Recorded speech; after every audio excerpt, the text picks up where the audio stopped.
Point is brought to you by Open Form Radio, Blue Man Rule, Ace Black, Debate. Let's go. It's time to commence the great debate between prosecution and defense. It's like yang and yin, but only one can win. So without further ado, yo, it's time to begin. Prove your point is brought to you by Blue Man Rule, assisted by Ace Black. Man, that boy's a fool. Armed with knowledge and just a microphone is my tools. And to the listeners, let me just lay down the rules. Both sides get opening, counter, and closing remarks. All the while, with a smile and a partial judge watches the sparks. But there is a time limit. Each section is 2 minutes. Time to find out who'll win it. Come on. Let's get it.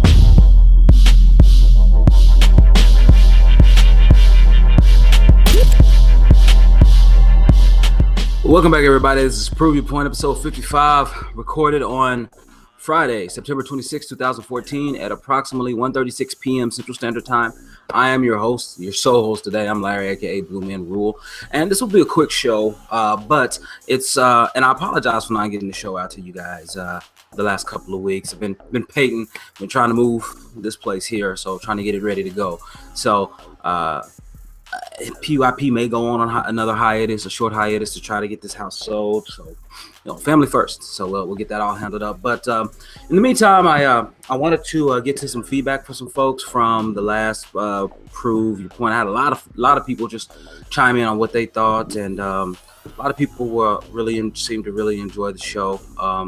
There's some debate about whether or not Diablo 3 is an RPG. That's no debate. I consider it a true RPG, so it is what it is. There was more people were looking at Mass Effect 2 and questioning whether or not it's an RPG. It's an RPG because you truly play a role in the game. And what's even more definitive of RPGs nowadays, especially Western RPGs, is whether or not your choices make a difference. And in Mass Effect 2, it made all the difference in the world. It completely determined your ending. Who lived, who died, and it also changed who you saw in Mass Effect 3. So, for all intents and purposes, to clear the cloudy disillusionment, Mass Effect 2 is an RPG, as is Diablo 3. Case closed. There were a lot of people who sent in a lot of feedback, and I didn't write it down. So those of you who did, thank you. I appreciate it.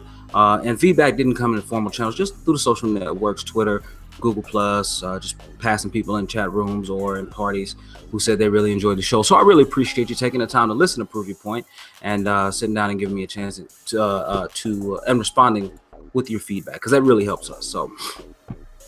All right, so I wanted to jump into a couple of things today. I guess the first thing that I really wanted to jump into was, this thing here.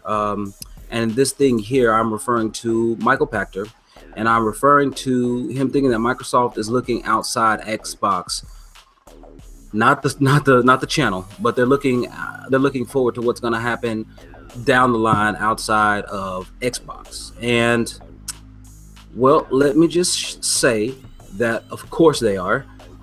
If they're not, they're a very, and when I say very, I mean an extremely lopsided view of a company, because companies have to have that long-term view. They absolutely positively have to look at long-term. So if they're not, well, then it's a problem. So, but in this article, and I'll see if I can get this bigger so you all can see it. You may not be able to, but he talks about how he thinks that the console will be obsolete. Microsoft knows it. And this kind of aligns with the rumors that we've been hearing, where people have been saying that you can play Xbox 360 and even Xbox One games in a browser. And I think Microsoft is trying to adopt a long-term, more ubiquitous / omnipresent strategy to shift it from PCs, as it says right here in the article, shift the gaming focus from consoles to PC and mobile. I think that's a good thing. I don't think that's a bad thing. I think that if you're a person who feels like they need a box, then you may believe it's a bad thing. But in the long term, I do not believe it's a bad thing. I believe if they can take on all that server stress, because OnLive was proof of concept, and if Microsoft is going to increase their server count from 30,000 at the end of last generation to 300,000 in this generation, that's tenfold. So they will have much more server side capacity and power to do a lot of things. And I think that that's going to help spread and make their experiences more ubiquitous and be able to reach a lot more people. So, and then Pactor goes on to talk about the disappointing show of Destiny. Average, and at the time of this article, I had an average Metacritic score of 76. And the writing of this article was September 25th, 2014, over at Games Beat. I like Games Beat. I like Dean Takahashi and that crew. So I just wanted to take a look at that, and I think that people need to start understanding that that's where Microsoft and where all of these console makers are going to go. They're going to go where they have sustainability, and sustainability is where it's at with any brand that you're building. So as long as they can ensure sustainability, I think this is a way to really make it happen. So that's the thing I wanted to jump into. And as I mentioned, this show will be really short. So there were a couple of folks who mentioned last week one of the top RPGs was Muramasa. And I think Muramasa was on the PS2. Now, it may have came out on the Wii, and if it did, that didn't count. Muramasa was I heard good things about it. I never played it, but it was a gen before the gen we were discussing. So so now we're going to talk about today the top 3 melee combat games, melee combat action games. What I mean by that are games where you use a combo system.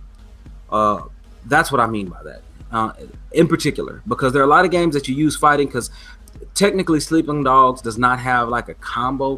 Technically it kind of does, but it's more of an open world game, so it falls under a different classification for me.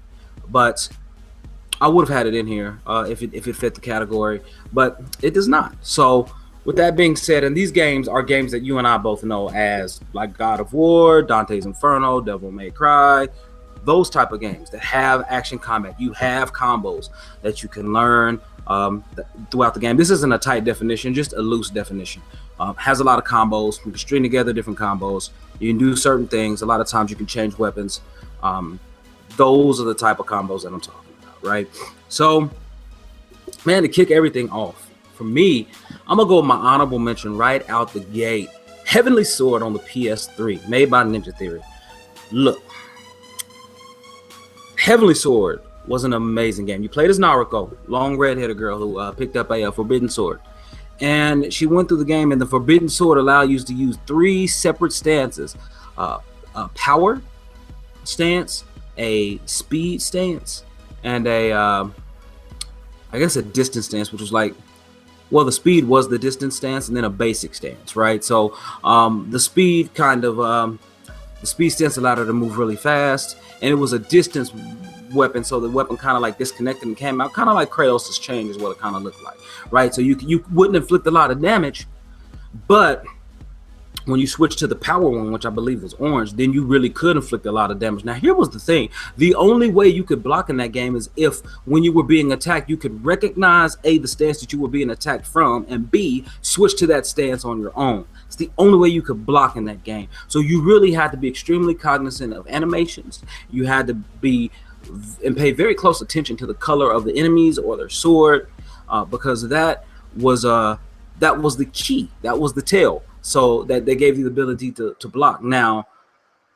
a lot of people don't like Ninja Theory games, but I absolutely love them. And so that's why this is my honorable mention, because it is a little bit better than the other Ninja Theory game, Enslaved, Odyssey to the West. But that game was great as well. Like, the combat is really, really good. I actually own that game on 3 systems, 360, PS3, and PC. So it is a very, very good game. I highly enjoy that as well. But when it comes down to it, overall, Heavenly Sword was just a better game. It had a better story. And I even think back when that game came out in 2007, well, 2007 was a monster year. But when that game released in 2007, it was great. So it looked great. The voice acting is phenomenal. You have Andy Serkis in there as well. It's great. You have Anna Torv, who was the leading lady on Fringe. So, and I believe she did the voice in the recently released DVD movie. So, I mean, you just have a ton of things that go on in that movie, in that game, that really make it stand out, that really make it unique. So that is my honorable mention. Number 3 for me absolutely has to be Castlevania Lords of Shadow. And I believe that's what I have here. Yeah, Castlevania Lords of Shadow, developed by Mercury Steam in conjunction with Konami Games and actually published by Konami Games, is a great game. Now, the second one is not so great, but the first one is fantastic. Yeah, Patrick Stewart in there voicing a character and narrating the game. Oh, it's fantastic. And I don't want to give the spoiler out, but I'm going to, because if you've seen any advertising for Lords of Shadow 2, you already know what it is. But in Castlevania Lords of Shadow, it tells you who becomes Dracula, and it walks you through the entire story. And just like in Thor, they make one of the world's most despised or despicable villains human and likable. And there are very, very, very few games to do that. But outside of the story, which is phenomenal, and the voice acting, which is also great, the combat system is really, really good. When you get the chain and when you get the whip, oh man, it's so great. The Brotherhood Cross is so good, and just the way that he can grab enemies, and you get the little button, like the quick time action. It's so well done. The hitting in that game feels solid. It feels flush. There are no wasted animations. You can dodge pretty well in there. The second one gets much more difficult, and I don't think is as good. It's just not. And that's my personal opinion, but it's just not. And I really wanted it to be great, but it ain't there. So if you have the choice to buy either one, which they're both on sale this weekend, I believe it's $8 for the first one and $10 for the second one. Just go with the first one. If you really like the story, if you get the second one, you're gonna be disappointed. Most of it gets expounded on in Castlevania Lords of Shadow Mirror of Fate, which was originally released on the 3DS or the DS, and then re-released on PC and next gen systems. I'm sorry, prior gen systems, so Xbox 360 and PS3. So I recommend that. That came on really, really strong for me, and I've sang its praises for years. But if you have not played it, that is a game you absolutely must play. Take it from me. You need to play that game. Number 2 for me this generation, and it's kind of hard because I really would want to put it at number 1, but it doesn't do what number 1 does. But number 2 for me is my favorite melee action combat series of all time, and it's DMC Devil May Cry by guess who? Ninja Theory. The game was done extremely well. They handled the transition of Dante very delicately. They handled it very delicately, and I was impressed with the ability to do so. It was really, really hard to get over all of the fans from Capcom who were shouting and screaming from the hand, oh, his hair isn't right, and he looks like a young punk. Well, I said just give him time, because Ninja Theory can tell a story, and they did. And it was a great game. It feels solid. It looks great. It takes place in Limbo, so the environments are unique. They're kind of new. They're really bright. They use a different color palette. It's really, really great to look at, but then again, it's crunchy. Devil May Cry is the very first time I saw you hit an enemy in the air with a sword, jump up in the air, hit him in the air with the sword, shoot him while in the air, and then punch him back down to the ground, then hit him on the way down to the ground. It's just so fantastic. And the way that they've integrated, and then with the DLC, Virgil's Downfall. Look, Virgil is my favorite character in Devil May Cry, period. He's actually one of my favorite characters in games because he just doesn't care. And the dude is just gangster. All of his moves are sweet. They're great. Other games have taken the little swords that rotate around and shoot out. Other games have borrowed from Virgil. So the story is told extremely well, but the combat in here is just great. You level up your swords, you level up, you start off with the base sword, Rebellion, then you get a power sword, then you get a fast, a powered demonic infested sword, and then you get a fast, angelic imbued sword item, and then you switch guns as well. So you start off with the pistols, then you move on to shotguns, and you move on to other things. It's just, and it really held true to what Devil May Cry was and should feel like. But they just handled it extremely well, and it pays off in the combat. You just like in Bayonetta, you can just, the loading screen, you can just go to town on it. You can just start hitting enemies and working on your combos and get it just right, and pretty much anything you can think of, you can keep doing. Where you just hit an enemy up in the air, jump up in the air, follow them up in the air, bang on them, hit them up higher, follow them up higher, keep doing it, and you can get way above the screen and just crash them all the way down to the ground. It is phenomenal, man. Devil May Cry, DMC Devil May Cry, and it is cheap. It's like $5 on sale this weekend on PC. And if you can catch it on sale and you have not played it, you need to sit down and play it, because the story is told really well.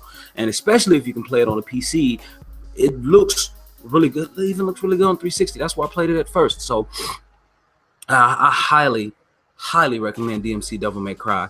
But my number one was actually, you should already know what it is if you've listened to me for a while, but the creator of DMC Devil May Cry, after Devil May Cry 1 and then Devil May Cry 2 started, he went out, created his own studio, which is Platinum Games. And Platinum Games, I can't remember the year, I want to say it's 2009, but they released Bayonetta in 2009. Now, Platinum Games, to me, the only game they really probably ever struggled on was like Mad World, which was for the Wii. But just because it was for the Wii and it was kind of more toward a hardcore audience, where it was at a time where the casual market was taking over for the consumption of the Wii. However, and I'll say Anarchy Reigns wasn't that great, but it still felt good to play. Bayonetta is the best action game of last generation, hands down. If you have not played Bayonetta, nothing has felt this good since the original Devil May Cry, and maybe even Devil May Cry 3. It just the moves, the ingenuity, the story. I'm gonna tell you, the story is ridiculous, but I don't play these games for stories. But she's a likable character, and the cast around her is likable as well. But it's just that combat with the quick time dodge, where you can slow down and come into witch time. It is, and it's not quick time, it's witch time. So when you dodge just right and you get missed from an enemy attack, you slow down in the quick time, and then you can just lay on the combos. And the combos in here are they feel like they're virtually endless, because not only does she have weapons in her hands, she also has weapons in her feet. And then you can set up two sets of weapon defaults, 2 weapon loadouts. And then in the middle of a combo, you can switch your loadout and continue your combo. It is stinking ridiculous. It is the greatest melee action game I've ever played. Now, you're gonna ask me, Blue, where is God of War? It fell off, dog. When somebody's doing something better than you, you don't get put in the spotlight just because you've had it before. Like, now in this industry, in this day and age, you have to be competitive. But a lot of people say, but Blue, where's Darksiders? I despise Darksiders. I hated Darksiders. I played the first one and I didn't like it. I was talking to Robbie Joe at one point in time in chat while I was playing it, and I told him, man, I don't like this game. And a lot of people, yeah, but it's like Zelda. And no, the combat wasn't as crunchy. It was good. It was standard fare, but just no. Don't. If you're gonna write me, that's fine. Larry Asbury Jr. at openformradio.com. A S as in Sam, Berry like a fruit, Berry. Look, and Junior, Jr. Larry Asbury Jr. at openformradio.com. Look, Darksiders don't earn it. Dante's Inferno, while it was good, it was over the top. It was solid. It had a real solid fighting pedigree. I own that on 2 systems as well. That was good. But it's not this quality. And neither is Darksiders. And if you want to debate me, then that's fine. You can come and sit down with me and have an open chair on the next Proof Your Point. But I'm telling you, these top 3 are not beating this generation. And Heavenly Sword, I could easily swap that with Castlevania Lords of Shadow, but I won't. Lords of Shadow did something that was really, really great. And it's a shame that the second one just really didn't make it. But I am looking forward to Hellblade from Ninja Theory. I'm looking forward to that. I want to see what that's going to have. I want to see what that's going to do. It's episodic content, downloadable, using Unreal Engine 3, kind of out the box. But, man, they know what they're doing over there at that studio. And I am a huge fan of that studio. So, I'll say that. So, yeah. So, again, if you want to hit me up with feedback, it is Larry Asbury, Asberry Jr. at openformradio.com. You can find me on Twitter at Asbury or at Proof Your Point. Either one, both of those are me. You can find more about the show, about the network that I'm involved in, Openform Radio, over at openformradio.com. You can just hit that up. You can find this show as well as most other shows on openformradio.com. You can find them on iTunes, Stitcher, Podbay, iTunes. Pretty much anywhere you can get a podcast, you can find us all over there. I'm here virtually all the time, so hit me up if you wanna send some feedback. I would appreciate it. But this as I mentioned, this is gonna be really short. But that's really about it. But everybody, I just wanted to thank you for sitting down and taking a chance to listen to Prove Your Point, number 55, top 3 melee action or melee combat games. We'll be back in your ear hopefully really, really soon. All right. Thanks for listening. Stay open.